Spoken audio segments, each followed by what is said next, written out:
Un juge condamne un homme innocent atteint de vitiligo jusqu'à ce qu'il appelle son ami, le procureur général le plus redouté. Les lourdes portes en bois de la salle d'audience s'ouvrirent en grinçant, leur grincement pesant résonnant dans la salle haute de plafond, attirant tous les regards vers l'homme solitaire qu'on conduisait à l'intérieur. Le son était presque théâtral, prélude approprié à ce qui était, au fond, une performance déguisée en justice. Elias Morgan, un comptable de 34 ans, s'avança d'un pas lent et mesuré, ses mouvements étant entravés par les chaînes d'acier froide qui lui entravaient les poignets et les chevilles. La chaîne qui les séparait cliquetait à chaque pas, rappel sinistre de sa prétendue culpabilité avant même le début du procès. Sa peau marquée par le vitiligo, dont les taches d'un blanc pâle contrastaient fortement avec son teint brun naturel, devint un sujet de discussion muet parmi les spectateurs.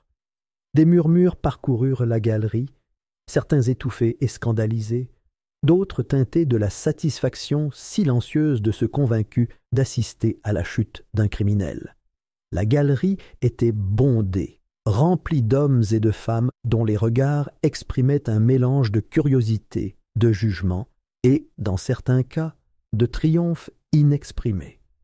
L'atmosphère de la salle était chargée d'impatience, celle qui accompagne les affaires médiatisées où le verdict prime sur les faits. Elias sentait leurs regards braqués sur lui, l'observant comme s'il n'était pas un homme, mais un spécimen à la loupe. Son expression restait indéchiffrable, mais ses pensées bouillonnaient sous la surface, des vagues d'incrédulité et de résignation s'entrechoquant en lui.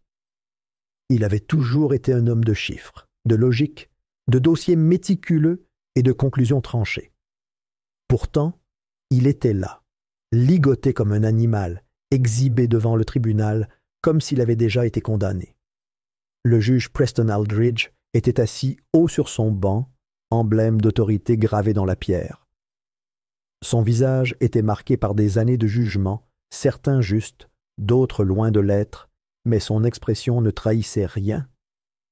Son marteau reposait près de ses doigts, telle une vipère en équilibre, prête à frapper au premier signe de désordre. La salle d'audience, d'une architecture grandiose, semblait presque oppressante par sa solennité, les hautes fenêtres laissant passer des rayons de lumière stérile, illuminant le bois poli, les costumes coûteux et les insignes rutilants des forces de l'ordre. Aucun visage amical n'était présent au premier rang. Assis là se trouvaient des hommes de pouvoir, des détectives aux regards perçants et scrutateurs, des bureaucrates en costume sur mesure dissimulant leurs intentions sous une politesse discrète, et des journalistes, la plume prête à graver le récit déjà établi bien avant qu'Elias ne pose les pieds dans cette salle. Ce n'était pas un procès ordinaire, c'était un spectacle, une scène où l'illusion de la justice allait se jouer pour la satisfaction du public. Elias n'était pas seulement un accusé, c'était un coupable nécessaire, le bouc émissaire d'une corruption bien plus profonde que tous les registres qu'il avait jamais manipulés. L'accusation portée contre lui était stupéfiante. Détournement de millions d'un projet de logement financé par l'État. Argent disparu sans laisser de traces, laissant d'innombrables familles ruinées. Aux yeux du monde extérieur, Elias était le cerveau, le comptable cupide qui avait détourné des fonds de ceux qui en avaient le plus besoin. Mais entre ces murs, derrière cette façade soigneusement organisée, il connaissait la vérité. L'argent avait disparu sous la surveillance d'hommes bien au-dessus de son rang, des hommes confortablement installés dans leur position d'intouchables, tandis qu'ils portaient le poids de leurs crimes. Son avocat commis d'office, Carter Hayes, était assis à ses côtés, feuilletant les dossiers avec une sorte de détachement lasse. C'était un homme qui avait appris depuis longtemps que la balance de la justice était rarement équilibrée, que le poids du pouvoir pouvait la faire pencher dans tous les sens. Elias le voyait à la façon dont Hayes se déplaçait, à la façon fatiguée dont il se pinçait l'arête du nez, à la façon dont ses épaules s'affaissaient sous la pression d'une affaire qu'il n'avait pas choisie, assignée, non sélectionnée. Telle était la nature des choses. Elias savait qu'il valait mieux ne pas s'attendre à une défense vigoureuse, surtout quand l'opposition était si redoutable, surtout quand la machine avait déjà décidé quel rouage tournerait et qui serait écrasé. Un silence s'installa dans la salle d'audience lorsque l'accusation commença. Le procureur Graham Weston, dont la carrière reposait sur l'ambition politique, s'avança avec l'aisance éprouvée de quelqu'un qui avait déjà agi ainsi à maintes reprises. Il était bien habillé, son costume sombre parfaitement taillé, sa cravate nouée avec précision. Il respirait la confiance, celle qui ne venait pas seulement de la foi en son cas, mais de la certitude que le chemin qui s'offrait à lui était tracé bien avant qu'il ne pose les pieds dans cette salle d'audience.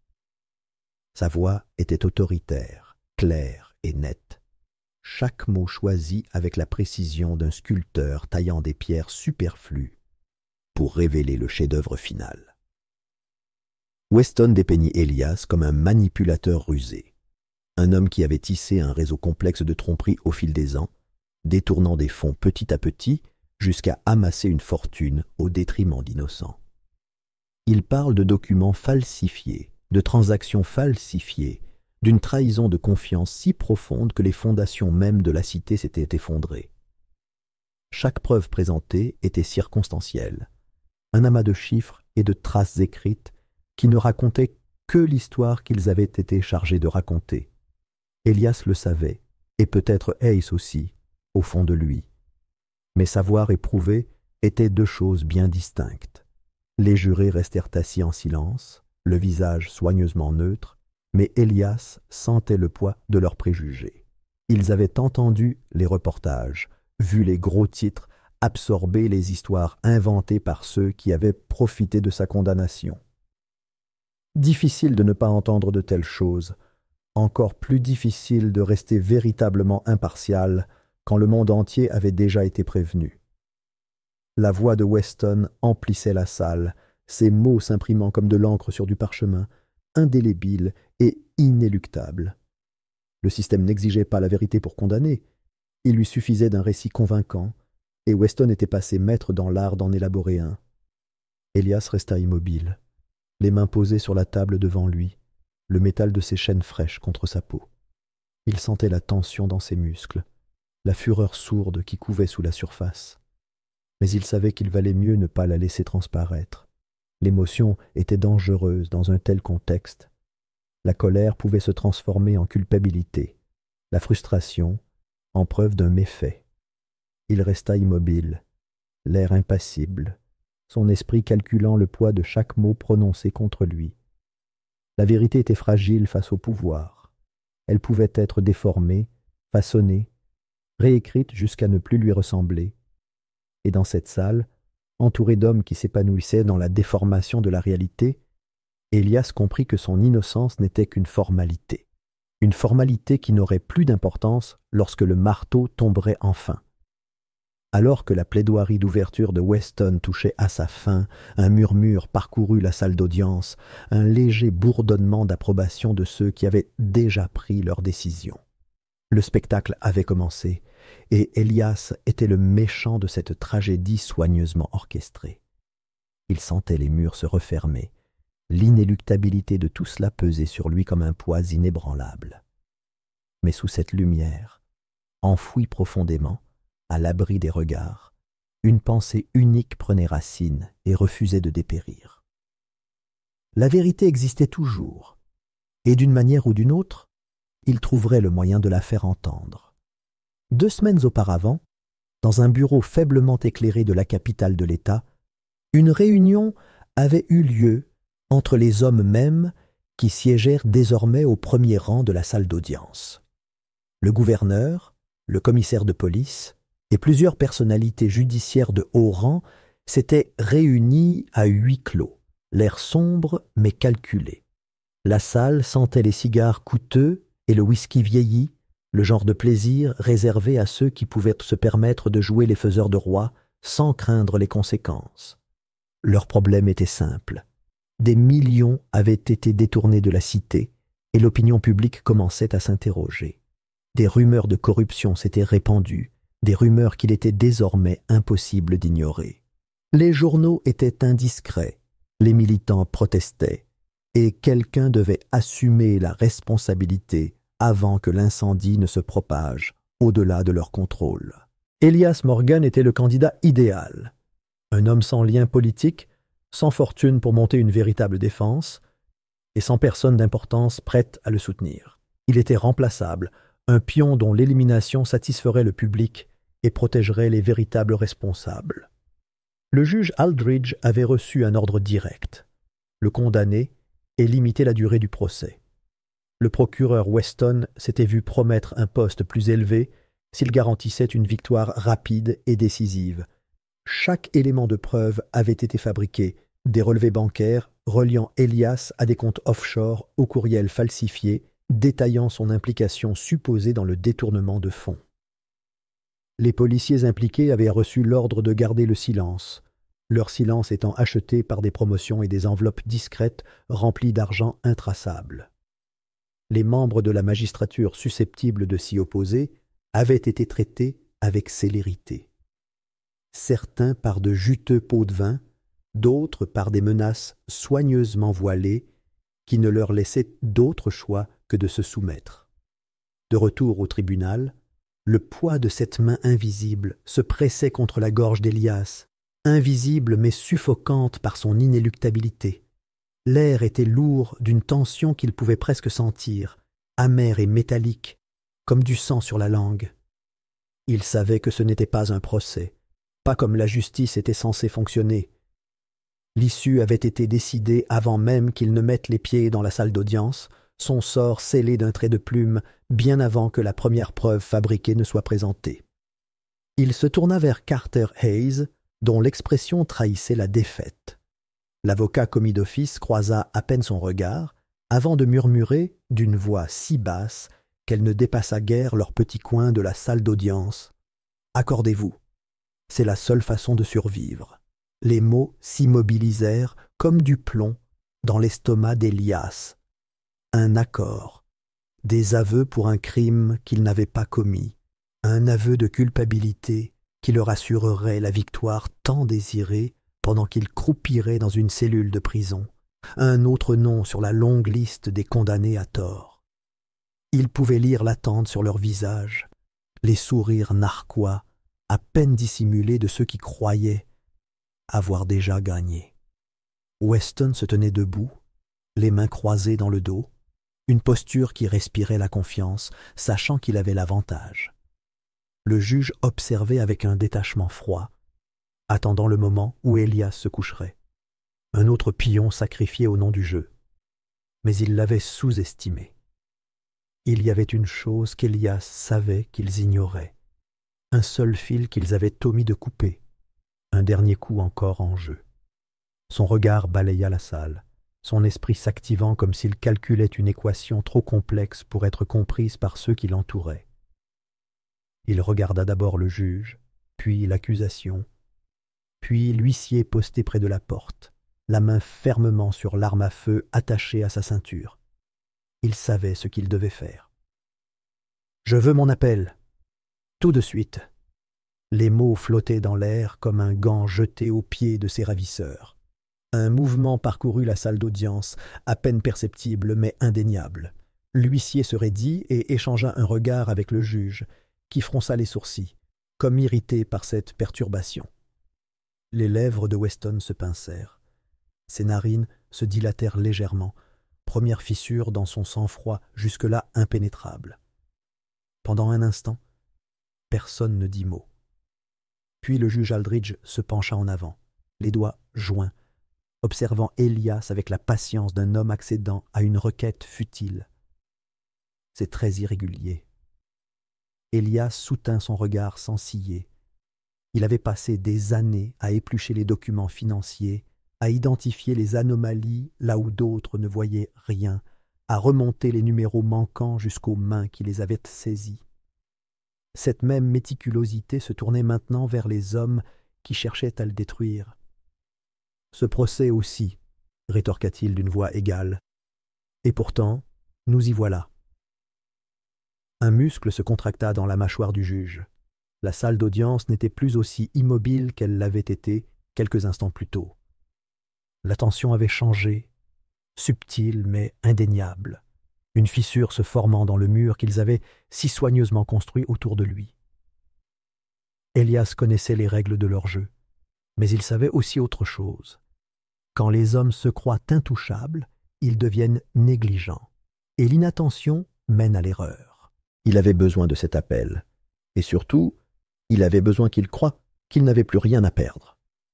Le juge expira bruyamment par le nez, échangeant un regard avec Weston. Le procureur hocha la tête, à peine perceptible, mais suffisant. Une décision était prise. 5 minutes, céda finalement le juge d'une voix saccadée. Faites en sorte que ça compte. Elias s'autorisa une longue inspiration, premier signe de maîtrise de soi qu'il avait retrouvé depuis son entrée dans cette salle d'audience. Il sentit l'huissier resserrer son bras tandis qu'on l'emmenait, passant devant les spectateurs murmurants qui croyaient encore voir un homme marcher vers sa fin inévitable. Ils avaient tort. Il n'avait pas encore terminé. Silence. Puis des murmures. Puis une explosion de voix. La salle d'audience explosa, halètements et chuchotements précipités se mêlant dans un crescendo d'incrédulité. La demande avait été simple, mais ses implications firent des vagues dans la galerie. Cela n'était pas censé arriver. L'accusé était censé rester à sa place, jouer le rôle du condamné et suivre les étapes d'un procès déjà décidé. Au lieu de cela, il avait dépassé le cadre du texte qui lui avait été remis, et maintenant l'équilibre fragile de leur victoire prédestinée commençait à se fissurer.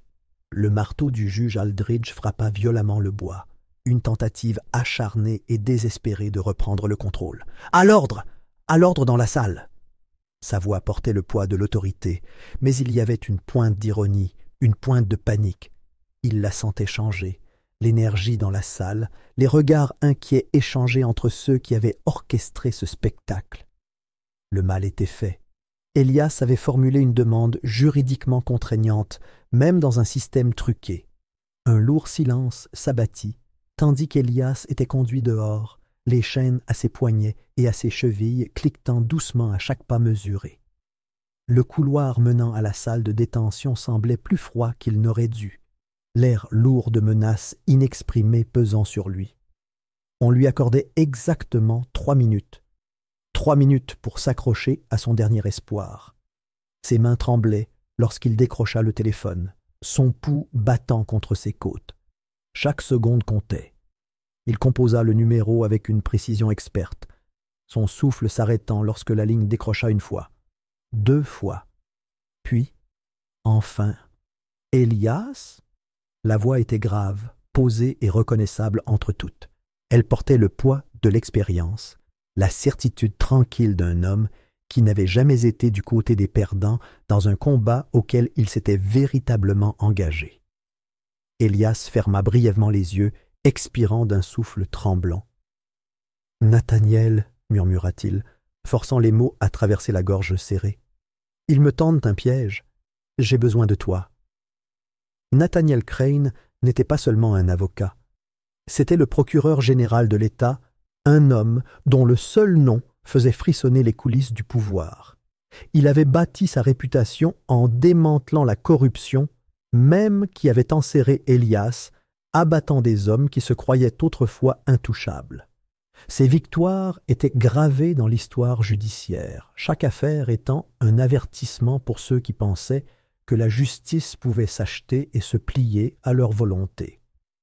Il ne perdait pas de temps en politesse. « Je serai là dans 1 heure. » L'appel prit fin, laissant Elias seul avec le poids de ce qui venait de se passer. 1 heure. 60 minutes durant lesquelles son destin était incertain. Il se laissa aller, les mains toujours agrippées au téléphone, tandis que l'huissier le regardait d'un œil indéchiffrable. Il ne laisserait pas cela sans réponse. La machine en marche ne s'arrêterait pas d'un seul coup de fil. Non, ils essaieraient d'avancer, d'éteindre cette dernière braise de défiance avant qu'elle ne se transforme en quelque chose d'incontrôlable. De retour au tribunal, cette vérité devint évidente. Les murmures s'étaient transformés en conversations inquiètes, en regards en coin entre des hommes qui s'attendaient à une victoire facile. Le juge Aldridge, qui s'était enorgueilli de maintenir l'illusion du contrôle, se retrouva maintenant agrippé au bord de son banc comme s'il se préparait à affronter une tempête. Sa patience s'effilochait, son masque d'impartialité s'effondrait. « C'est une perte de temps, » murmura-t-il, la voix tendue par l'irritation. « Procédons au prononcé de la peine. » Les portes s'ouvrirent en claquant. La force de l'impact fit trembler la salle d'audience. Une inspiration collective tandis que tous les regards se tournaient vers la silhouette qui se tenait sur le seuil. Nathaniel Crane entra, son entrée chargée du poids d'une prise de conscience. Il n'était pas seul. Flanqué de son équipe d'avocats, un mur de détermination inébranlable en costume sur mesure, il avançait avec l'autorité naturelle d'un homme qui connaissait le jeu mieux que quiconque dans la salle. Son expression était indéchiffrable, son regard perçant balayant les visages devant lui. Le juge, le procureur, les hommes au premier rang dont le plan soigneusement élaboré venait de se heurter à une force inébranlable. Même le procureur Weston, qui respirait la confiance quelques instants plus tôt, s'agita, mal à l'aise.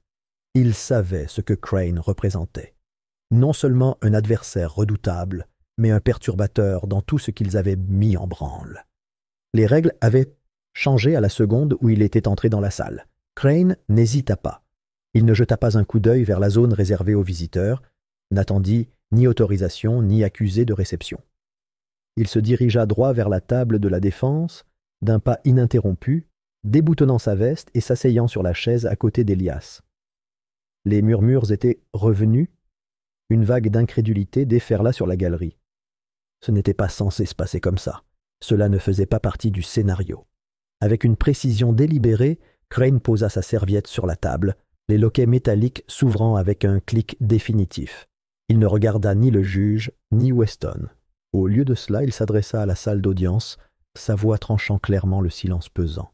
« Nouveau conseil, » annonça-t-il, ces mots empreints d'une force tranquille qui ne laissait place à aucune discussion.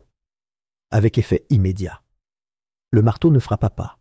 Le juge ne protesta pas, car pour la première fois depuis le début du procès, le pouvoir dans la salle avait basculé, et tout le monde le savait. La salle d'audience explosa, les voix se chevauchant dans une cacophonie de choc, de confusion et d'indignation à peine voilée.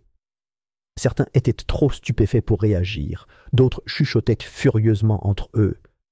Le visage du juge Aldridge se tordit d'une fureur à peine contenue lorsqu'il frappa à nouveau le marteau, les craquements aigus tranchant le bruit comme une lame. La salle hésita, puis tomba dans un silence gêné, bien que la tension fût palpable. Ce n'était pas censé se passer comme ça.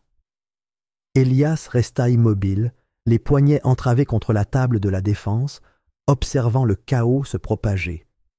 Il s'attendait à une réaction négative, s'était préparé à la résistance, mais même lui fut surpris par la violence de leur réaction. Il ne s'y attendait pas. Le juge Aldridge se pencha en avant, les lèvres pincées en une fine ligne exsangue. « Monsieur Morgan, vous ne dictez pas les procédures de ce tribunal, » déclara-t-il d'une voix teintée d'avertissement. « Nous avons un calendrier à respecter, et votre demande est une tentative frivole de retarder le prononcé de la peine. » Son regard se porta sur l'huissier, comme s'il se demandait s'il devait faire taire Elias de force. Mais l'huissier hésita. La réaction du juge avait été trop rapide, trop agressive, et même les observateurs les plus indifférents pouvaient la sentir, le désespoir, la peur qui grondait sous la surface. Elias se força à rester immobile. Il sentait le poids de la salle peser sur lui, mais il ne détourna pas le regard. « J'ai droit à un appel », déclara-t-il d'une voix égale et maîtrisée, « à moins que ce tribunal n'admette ouvertement son intention de me le refuser. » Un murmure aigu parcourut à nouveau la salle. Manipuler l'affaire en coulisses était une chose, mais nier purement et simplement les droits d'un accusé devant un public, c'était un jeu dangereux. Le juge Aldridge expira brusquement, serrant les doigts sur son marteau. « D'accord, » lança-t-il sèchement. « 3 minutes, pas plus. » Ces mots furent prononcés les dents serrées, et Elias comprit ce qu'ils signifiaient. Le juge crut qu'il s'agissait d'un acte de défiance creux, que rien ne pourrait changer ce qui avait déjà commencé. Mais il avait tort. 2 officiers saisirent Elias et le guidèrent hors de la salle d'audience, dans l'étroit couloir menant aux salles de détention. Au moment où la lourde porte d'acier se verrouilla derrière lui, il expira, laissant le poids du moment s'installer dans ses os. Ce fut son dernier coup.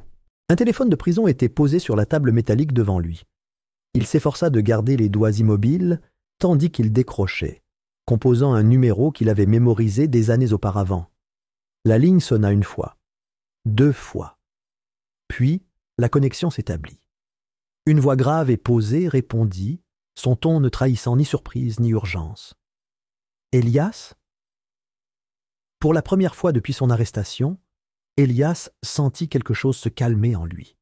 « Nathaniel » souffla-t-il, la voix empreinte de la tension d'un homme marchant sur le fil du rasoir. « Ils me tendent un piège.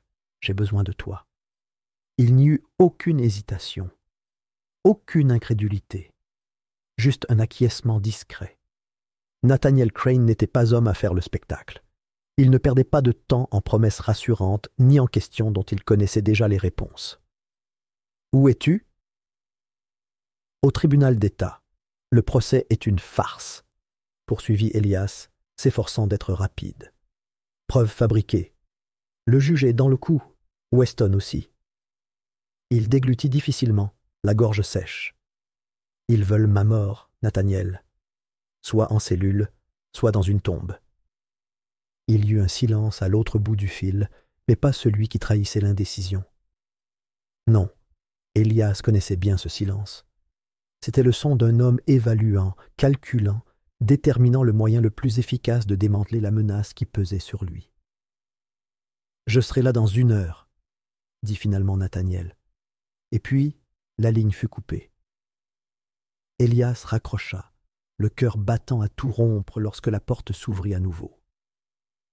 Les gardes ne dirent rien en le raccompagnant dans la salle d'audience, leurs poignes un peu plus serrées qu'avant, leur allure un peu plus rapide. Ils savaient que quelque chose avait changé. Le juge Aldridge, cependant, n'avait pas perdu de temps. Il parlait déjà lorsqu'Elias fut ramené à son siège, le ton impatient, l'expression soigneusement neutre, bien qu'Elias puisse voir la tension au coin de ses lèvres. « C'est une perte de temps, » déclara le juge en parcourant la pile de documents préparés devant lui. « Allons de l'avant avec la condamnation. » Les portes s'ouvrirent en claquant. Le bruit à lui seul suffisit à créer une nouvelle onde de choc dans la salle, mais c'est le spectacle qui suivit qui les déstabilisa véritablement. Nathaniel Crane entra, sa présence imposante, chacun de ses pas une déclaration d'autorité délibérée. Il portait un costume sombre impeccablement coupé, sa cravate parfaitement nouée, ses mouvements calmes. Il ne jeta aucun regard au juge, ni à l'accusation. Son regard se fixa directement sur Elias et, d'un léger hochement de tête, il le salua. La salle d'audience réagit par vagues. Certains murmurèrent, stupéfaits, reconnaissants, d'autres seraient dire, le dos redressé comme s'ils se préparaient à l'impact. Le procureur Weston remua sur son siège, les doigts serrés en un point, la mâchoire serrée. Il savait exactement qui venait d'entrer dans sa salle d'audience. Nathaniel ne s'arrêta pas à la section des visiteurs, ni n'hésita devant la barrière censée séparer l'accusé du reste de la salle. Il se dirigea droit vers la table de la défense, déboutonna sa veste d'un mouvement de poignet expert et s'assit à côté d'Elias, comme s'il avait sa place là depuis le début. Il posa sa serviette sur la table, méthodique et posé, avant de lever les yeux, croisant le regard du juge sans la moindre déférence. « Nouveau conseil », déclara-t-il d'une voix douce, sa voix résonnant dans la salle avec une autorité tranquille. Avec effet immédiat, le poids de ces mots s'abattit sur la salle d'audience comme un nuage d'orage. Le juge Aldridge ouvrit la bouche, prêt à protester, mais se tut, car désormais, tous les yeux étaient rivés sur lui. Toutes les oreilles étaient à l'écoute. Et pour la première fois depuis le début du procès, le récit soigneusement contrôlé commençait à s'essouffler. Elias expira, et pour la première fois depuis qu'il avait été entraîné dans ce cauchemar, il s'autorisa à espérer. Le chaos s'installa dans la salle d'audience, une cacophonie de voix s'entrechoquant, emplie de confusion, d'indignation et d'une panique à peine contenue. Le marteau du juge Aldridge résonna, ses appels à l'ordre étouffés par le désastre qui se déroulait devant lui. Le pouvoir qui reposait autrefois si confortablement entre ses mains lui échappait, et il le savait. Le procureur Weston, habituellement calme, s'était figé sur son siège, cherchant désespérément un moyen de reprendre le contrôle. Mais il avait déjà perdu le contrôle. Une suspension d'audience fut demandée. À huis clos, Weston et Aldridge parlèrent d'une voix dure et étouffée, leurs mots secs, leurs mouvements tendus. Ils ne discutèrent plus d'un procès, ils essayèrent de contenir un incendie. Ils avaient passé des mois, voire des années, à bâtir un système hermétique où des hommes comme Elias Morgan n'étaient que des victimes faciles. Mais l'arrivée de Crane avait brisé leurs fondations. S'il était entré dans cette salle d'audience, cela signifiait qu'il avait déjà percé à jour leur illusion. Pire encore, cela signifiait qu'il avait les outils pour la démanteler. Les minutes s'étirèrent comme une éternité avant que la salle d'audience ne reprenne. L'atmosphère était différente maintenant, lourde, électrique, incertaine. Les spectateurs le sentaient, leurs murmures étouffés, leur impatience palpable. Crane se tenait debout, sa présence imposante, ses mouvements délibérés. Il n'était pas venu pour discuter.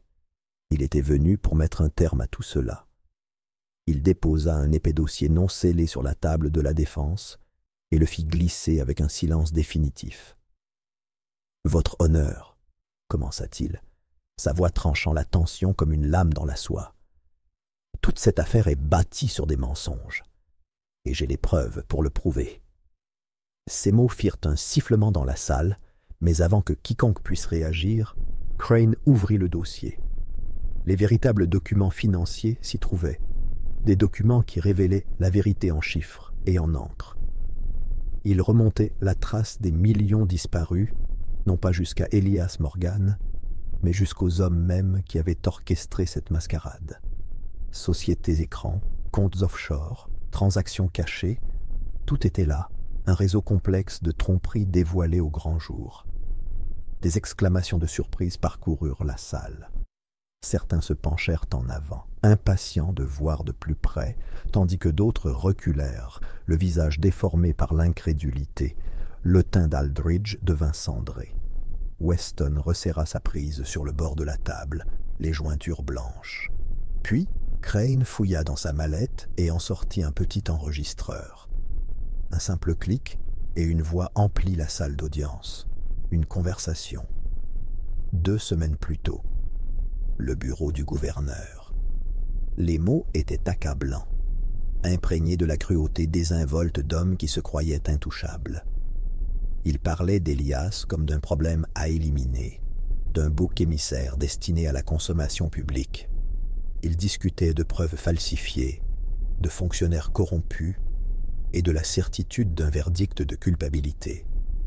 Ils ne s'attendaient pas à ce que leur voix soit entendue au-delà de ces murs. Maintenant, le monde entier écoutait. La réaction fut immédiate. Certains dans la salle se tournèrent les uns vers les autres, les yeux écarquillés d'horreur. Les journalistes se précipitèrent vers leurs bloc-notes, leurs téléphones. Aldridge semblait sur le point de vomir. Weston ouvrit la bouche, mais aucun mot ne sortit. Il chercha une réfutation, une excuse, un fil conducteur auquel se raccrocher, mais rien. L'atmosphère avait basculé contre lui, la marée était irréversible. Et puis, avant que le juge ne puisse couper l'enregistrement, avant que Weston n'ordonne une objection, quelqu'un se leva du fond de la salle. Une enquêtrice, son badge clignotant sous la lumière fluorescente. « Ça suffit », déclara-t-elle d'une voix irrévocable. « Ce procès est terminé. » En quelques heures, la salle d'audience ne jugeait plus Elias Morgan. Elle était devenue une scène de crime à part entière, une enquête sur le système même qui avait cherché à l'écraser. Des arrestations furent effectuées sur le champ. Les enquêteurs se déplaçaient rapidement, la voix ferme, lisant les droits à des hommes qui avaient passé leur vie à croire qu'ils n'auraient jamais besoin de les entendre. Les fonctionnaires, qui avaient autrefois occupé les plus hautes fonctions du pouvoir, se tenaient maintenant menottés, leurs façades soigneusement orchestrées brisées. Elias assista au déroulement dans un silence stupéfait. Le poids qu'il avait porté pendant des semaines, la certitude écrasante de sa chute, avait soudainement disparu. Pourtant, en son absence,